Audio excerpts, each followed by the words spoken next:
Hello everyone. आपने मेरे previous video determinants related देखे होंगे, काफ़ी आपको समझ में भी आया होगा उसके अंदर, ठीक है ना। तो आज का उसके बाद वाला सेक्शन का मैं वीडियो लेकर आया हूँ, ठीक है ना। आज इस वीडियो के अंदर हम बात करेंगे डिटरमिनेंट का जो लास्ट टॉपिक है वो, ठीक है ना। जिसके अंदर मैंने आपको पहले भी शायद फर्स्ट एंड सेकंड वीडियो में मैं बताया था आपको कि मैं आपको इन्वर्स निकालने का दूसरा तरीका बताऊंगा। मैट्रिक्स में भी ये बात बोली थी मैंने कि मैं आपको इन्वर्स निकालने का एक सेकंड तरीका भी बताऊंगा, ठीक है ना। तो यहाँ पर जो तरीका आएगा बेटा उसकी हम बात करेंगे। इन्वर्स भी निकाल सकते हैं और सेकंड चीज यहाँ पर ये थोड़ा तरीका पहले वाले तरीके की तरह मिलता जुलता भी है, ठीक है। तो देखिए यहाँ पर हम बात करते हैं सबसे पहले application of determinant and matrix की। दोनों के एप्लीकेशंस की बात करेंगे, डिटरमिनेंट्स एंड मैट्रिक्स। पहली चीज इसके अंदर आती है कंसिस्टेंट सिस्टम। कंसिस्टेंट सिस्टम क्या होता है इसके बारे में समझते हैं। तो देखिए डेफिनेशन मैंने ऑलरेडी यहाँ पे लिख रखी है, ठीक है ना। तो सिस्टम ऑफ ये मैंने लिखा सिस्टम ऑफ इक्वेशंस, ये इक्वेशंस लिखा, ठीक है। Is said to be consistent if its solution one or more exist. कहने का मतलब यह कि कोई भी ऐसी इक्वेशन जिसके एक या एक से ज्यादा सॉल्यूशंस हो सकते हैं, जिसके एक या एक से ज्यादा सॉल्यूशंस हो सकते हैं, मोर देन वन सॉल्यूशन हो सकता है, वो कहलाती है कंसिस्टेंसी सिस्टम। मैं एग्जाम्पल के द्वारा आपको समझाऊंगा कैसे करेंगे, ठीक है। सेकेंड होता है इनकंसिस्टिंग सिस्टम। तो इनकंसिस्टिंग सिस्टम की अगर मैं बात करूं तो बेटा यहाँ पर क्या होता है कि डेफिनेशन के हिसाब से बात करते हैं। A system of equation is said to be inconsistent if its solution does not exist. कहने का मतलब क्या है कि उसका सॉल्यूशन पॉसिबल ना हो। मतलब ऐसी आपके पास टर्म आ जाए कि या तो हमारे पास क्या आ जाए, इनफाइनाइट आ जाए, या उसका सॉल्यूशन पॉसिबल नहीं है, तो इस टाइप का जो सिस्टम कहलाता है वो कहलाएगा इनकंसिस्टेंट सिस्टम, ठीक है ना। तो देखिए आगे हम बात करते हैं हमारी नई हेडिंग। इन दोनों डेफिनेशन को याद रखना है, इनका यूज होगा आगे, ठीक है ना। तो सॉल्यूशन ऑफ सिस्टम, यहां से मैं आपको क्वेश्चंस बताऊंगा कैसे आएंगे। तो हेडिंग डाल लीजिएगा solution of system of linear equations. Linear equation आप जानते होंगे क्या होता है। Linear equation using inverse of matrix, using inverse of a matrix, ठीक है। तो यहां पर हम बात करते हैं सिस्टम ऑफ इक्वेशंस की हम बात करेंगे। तो देखिए लीनियर इक्वेशन में तीन टाइप की इक्वेशंस कंसीडर कर रहा हूं। ये हमारे पास आ गया इनवर्स ऑफ मैट्रिक्स निकालना। हमें लीनियर इक्वेशंस का क्या निकालना है, इनवर्स ऑफ मैट्रिक्स। तो देखिए यहां पर लिखा मैंने a1x plus b1y plus c1z equal to d1, ठीक है। देखिए ये हो गया फर्स्ट। सेकंड इक्वेशन की बात करूं तो ये हमारे पास हो जाएगा a2x plus b2y plus c2z equal to d2। Equation number third लिख लेता हूं मैं, वो आ जाएगा a3x plus b3y plus c3z equal to d3, ठीक है ना। इस टाइप से मैंने तीन इक्वेशन ले रखी, equation number 1, equation number 2, equation number 3। तीन इक्वेशंस ले रखी। इन तीनों इक्वेशंस का हमें निकालना है इनवर्स। कैसे निकालेंगे बताता हूं मैं। तो देखिए यहाँ पर जो x, y और z के मल्टीपल टर्म्स आ रहे, जो कॉफिशिएंट आ रहा x का, y का, z का, उन सारे कॉफिशिएंट्स को मिलाकर मैं एक मैट्रिक्स बनाऊंगा, ठीक है ना। तो देखिए बात करते हैं फर्स्ट वाली इक्वेशन में a1 b1 c1, a2 b2 c2, second equation में, थर्ड में आ रहा है a3 b3 c3। तो मैं क्या करता हूँ, इसे सपोज करेंगे हम, इसे लेट a इक्वल टू, पहला मेरे पास मैट्रिसेस बन जाएगा इन कॉफिशिएंट्स का। तो a1 b1 c1, फिर मैंने लिखा a2 b2 c2, फिर लिखा a3 b3 और c3, ठीक है ना। तो इस टाइप से हमने क्या करा, एक मैट्रिक्स बनाया। कितने का, 3x3 ऑर्डर का मैंने इस मैट्रिक्स को बना लिया, ठीक है।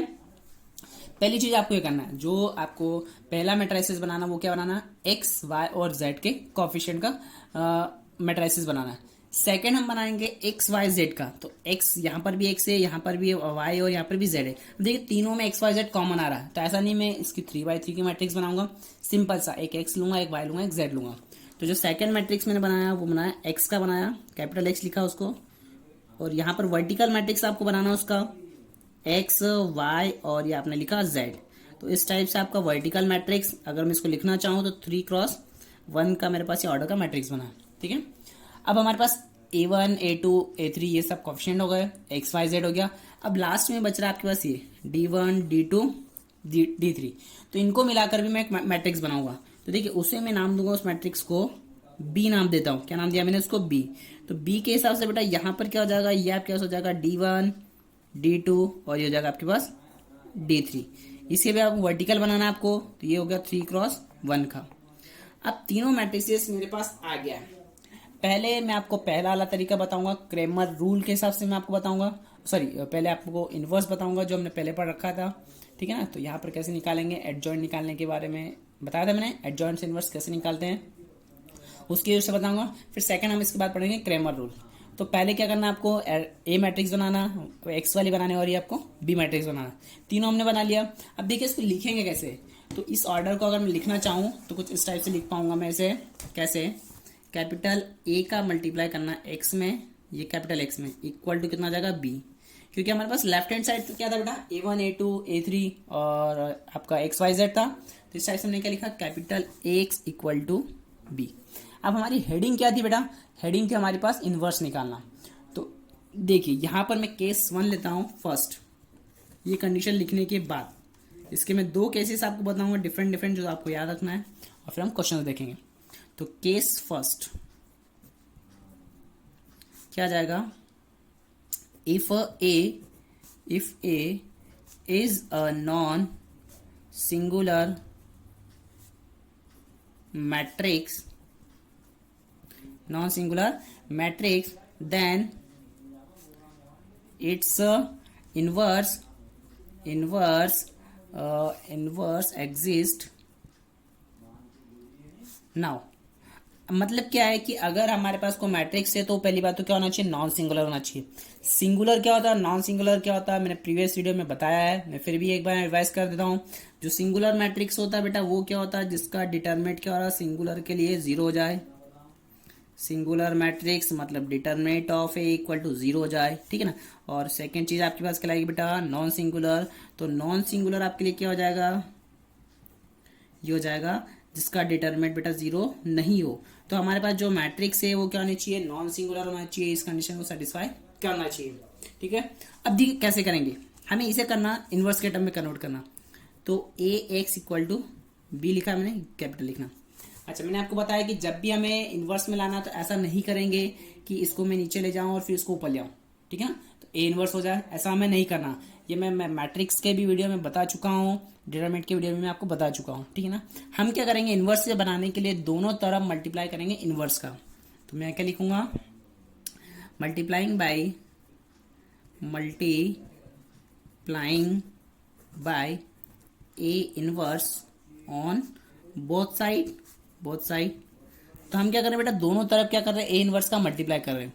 तो देखिए मल्टीप्लाई करने से क्या होगा बेटा, यहां पर हो जाएगा ए इनवर्स और ये हो गया अपने पास ए इंटू एक्स इक्वल टू, यहां पर बेटा ये लिखा मैंने ए इनवर्स इंटू बी लिखा, ठीक है। अब यहाँ पे आपस में इनका मल्टीप्लाई लिख देते हैं।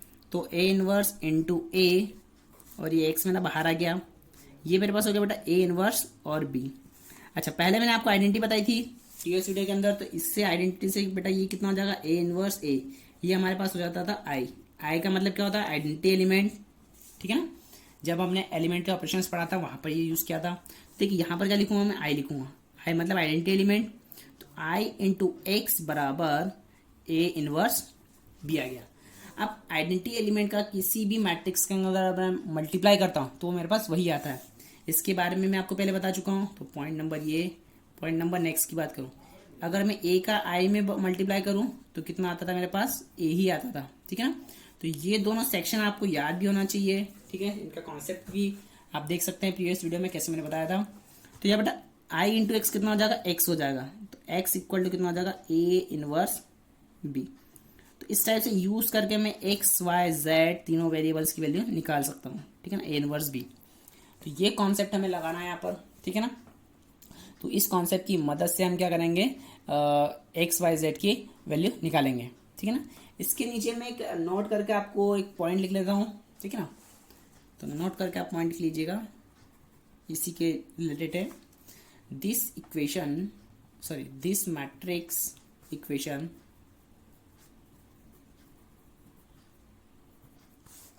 प्रोवाइड्स यूनिक सॉल्यूशन का मतलब क्या बेटा, एक x के लिए x की एक वैल्यू होगी, y की एक वैल्यू होगी और z की एक वैल्यू होगी। Unique solution for the given system of equation as inverse of matrix लिख लेता हूँ, of a matrix, ठीक है, is unique, is unique. आगे बात करते हैं. तो this method is known as this method of solving of equation solving. So ऐसे लिखना, सिस्टम ऑफ इक्वेशन लिख लो, solving system of equation is known as matrix method. देखिए 9-10 में तो आपने एलिमिनेशन मेथड, सब्स्टिट्यूशन मेथड, ठीक है, क्रॉस मल्टीप्लिकेशन मेथड, 3 मेथड पढ़िए. पर यहाँ पर आपके पास 3 वेरिएबल्स आ रहे हैं, एक्स आ रहे, वाई आ रहे, जेड आ रहे. तो इसको सॉल्व करने के लिए हमें मैट्रिक्स मेथड लगानी है, ठीक है ना. तो मैट्रिक्स मेथड का पहला मैंने आपको कॉन्सेप्ट बताया. अब इसका केस 1 मैंने आपको समझाया है, ठीक है ना. ऐसी सिमिलरली मैं आपको केस 2 की भी बात करता हूँ. तो यहाँ पर बेटा एक और चीज लगेगी, केस 2, ठीक है. देखते हैं केस 2 अपन. देखिए केस सेकंड की बात करते हैं. तो केस सेकंड में हम क्या ध्यान रखेंगे, if A is a singular matrix आ जाए, इज अ सिंगुलर मैट्रिक्स हो जाए. पहले मैंने बताया था नॉन सिंगुलर, अगर वो सिंगुलर हो जाता है सिंगुलर मैट्रिक्स, देन तो आप जानते हैं सिंगुलर मैट्रिक्स की मैं कंडीशन पहले बताई थी, क्या, determinant of a equal to कितना हो जाएगा, 0, ठीक है ना. तो इन दिस केस हम क्या करेंगे, अगर आपके पास सिंगुलर मैट्रिक्स है तो क्या करेंगे, in this case we calculate, यहां पर कैलकुलेट करेंगे बेटा हम क्या, एडजॉइंट ए. मैं लिख लेता हूं यहां पर एडजॉइंट ए का एडजॉइंट निकालूंगा और उसका बी में क्या करूंगा, मल्टीप्लाई करूंगा. ये दोनों टर्म्स हम देखेंगे, ठीक है ना. तो पहली चीज, फर्स्ट टर्म यहां पर आपसे कई बार पूछा जाएगा कि ये जो सिस्टम दे रखा है ये कंसिस्टेंट है या इनकंसिस्टेंट है, उसे आप कैसे पहचानेंगे, ठीक है ना. ठीक है, पहला हमने क्या निकाला, एडजॉइंट ए और बी, ऐसा कर लिया, मल्टीप्लाई कर दिया. तो यहां पर क्या होगा बेटा, if adjoint a multiply b, इसका जो मल्टीप्लीकेशन है वो अगर आपके पास 0, या फिर आप एक बार कर सकते हैं कि 0 या नल मैट्रिक्स उसको बोल सकते हैं अपन, नहीं आता है, मतलब नॉट इक्वल टू लिख रहा हूं, बीइंग 0, ठीक है ना, मैट्रिक्स, इसका मतलब क्या होगा, 0 मैट्रिक्स हम बोल सकते हैं. इसको यहां पर लिख लेता हूं ऐसे, ठीक है ना, 0 matrix, then solution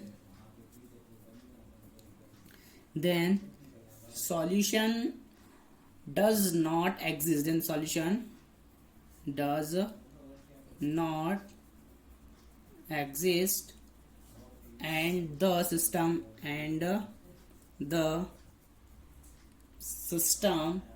of equations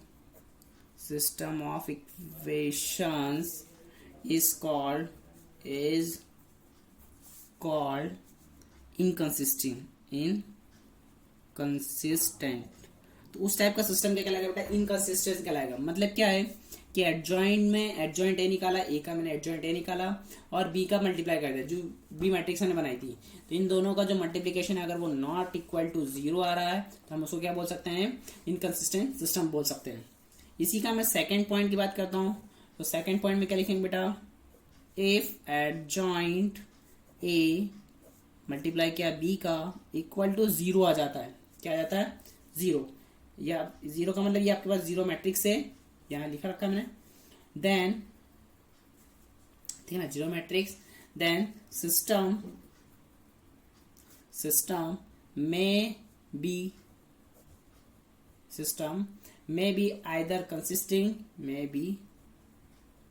either consistent or inconsistent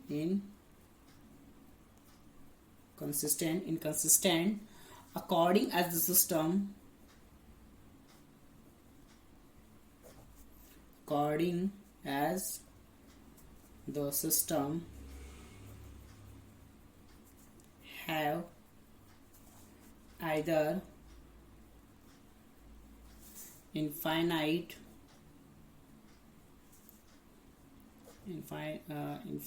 spelling थोड़ी मिस्टेक इसकी, मैं चेंज कर लेता हूँ, infinitely many solutions और नो सॉल्यूशन। ये कुछ जो कंडीशन है ये बेटा आपको क्लास 10 के जैसी भी समझ में आ रही होगी।